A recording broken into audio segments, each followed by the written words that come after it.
There's a lot of talk at the moment about sugar tax and other taxes on food that would make it healthier, and we've got traffic light systems in supermarkets. Everybody's talking about trying to make you healthier with your intake of food.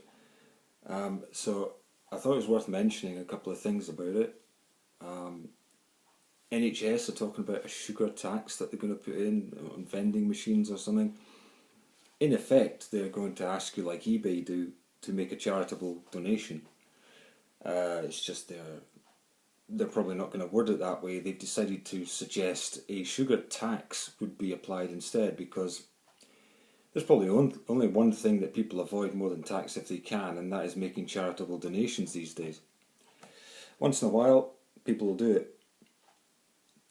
But if you can avoid it on a regular basis, you will. People tend to like to give when they want to do that as an action. They don't like doing it like the form of a tax. So I guess that's why they're talking about a sugar tax in the NHS vending machines, or food sold in the NHS cafeterias or whatever. One of the things about food though is it's all about weight. How much does something weigh? What's the mass? You got to understand, you see a foodstuff like lasagna or something that's pre-packed and frozen and cooked and all that, and you're probably thinking about the meat that's in it, or substitute meat, and the layers of pasta and the sauce on it and all that. Manufacturers of these things design it like you design anything else. And one of the things that is really on their minds is the weight, because that is what most food is sold by.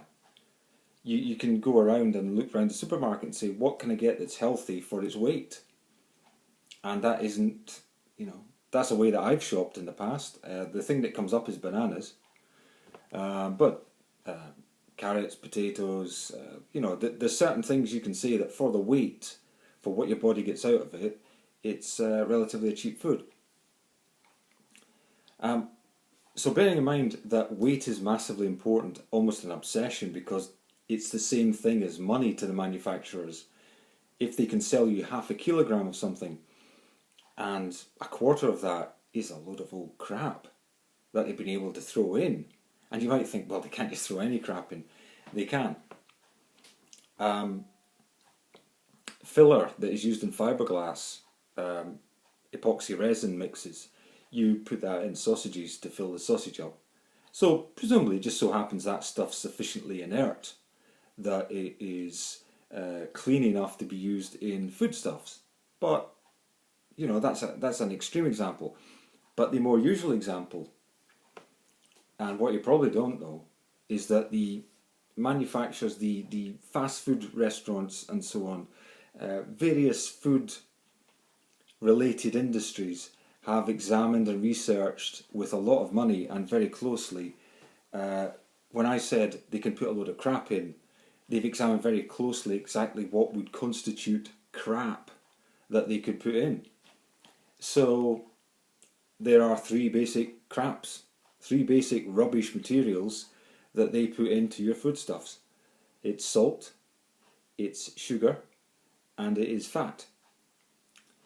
And they've done a lot of research into how much of this they can stick in the food before people basically will throw up, vomit, find it unpleasant, will never buy the foodstuff again.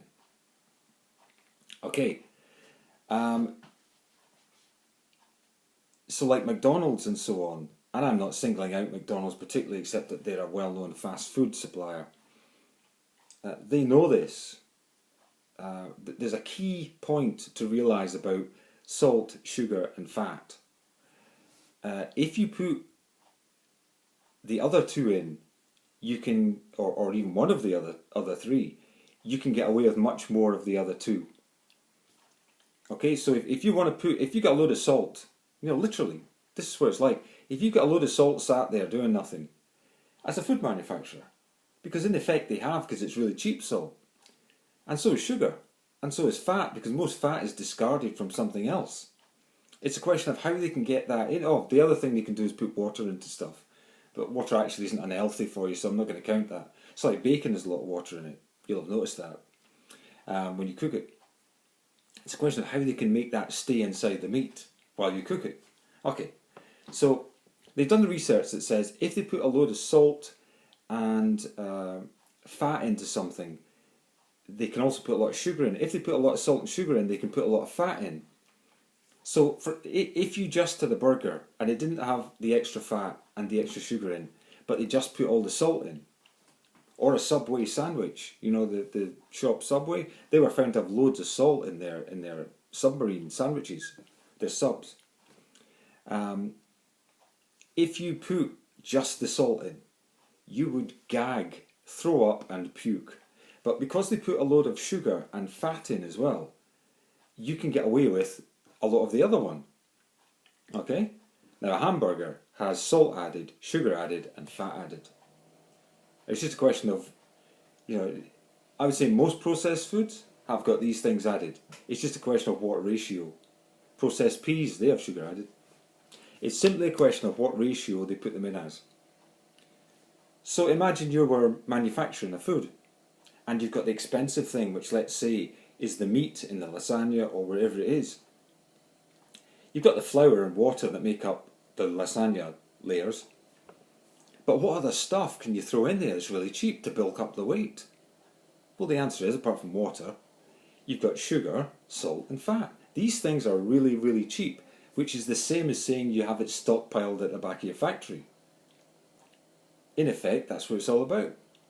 So they say to themselves, what quality is this food? What part of the market is it hitting? Because if it's hitting the top quality market, we might not be able to get away with too much salt, sugar and fat. But then again, we come back to the research they've done, as I say, which shows that salt, sugar and fat together mean that you can take much more than you could of any one of those things. So instead of your palate warning you that you shouldn't intake this food, you know, instead of you gagging, feeling like puking because it's disgusting, instead of that, your palate is fooled because it's so rich in other things that your palate thinks, well, this seems like the right ratio. And that's how they get away with it. So you could ask yourself, how much culpability do they have for people being ill with obesity and so on? The answer is really quite a lot. Because they've done research deliberately and or deliberately rely on research that shows them how much of this rubbish they can put in your food. By putting all that garbage in, they save themselves a lot of money and make a lot more profit. Because meat's expensive and salt, sugar and fat aren't. So they're perfectly culpable and they know exactly what they're doing, and they are fooling your palate, fooling human beings into eating stuff that otherwise would make them puke. Now that's culpability, but of course it's a massive long step or journey from that to liability and law. So when people say that people are eating too much and they're obese and the NHS shouldn't have to cure these people of their obesity and treat them and stuff, there is a point to that, but equally I'm afraid you have to take into account that the manufacturers of foods and the final suppliers of foods to you as a consumer are actually working very hard and doing expensive research to fool your palate into finding these foods acceptable. In other words, slipping it under your radar. You hand someone a tablespoon of salt, they will not consume it. You bury that in a lasagna or a curry with fat and sugar, people can consume that and they'll think you've had a tasty meal. Of course, when you're thirsty as hell the next morning, this is why. They know exactly what they're doing, they've done the research, they are as much culpable as the people who actually consume the food when it comes to people's obesity and cholesterol levels and all the rest of it. They work hard to fool your body into enabling you to consume this garbage. That's how it works. Salt, sugar and fat, they've got lots of it and it's very cheap. How do they squash it into the food that you buy? Weight is money. Cheap bulk. Thanks for watching and listening.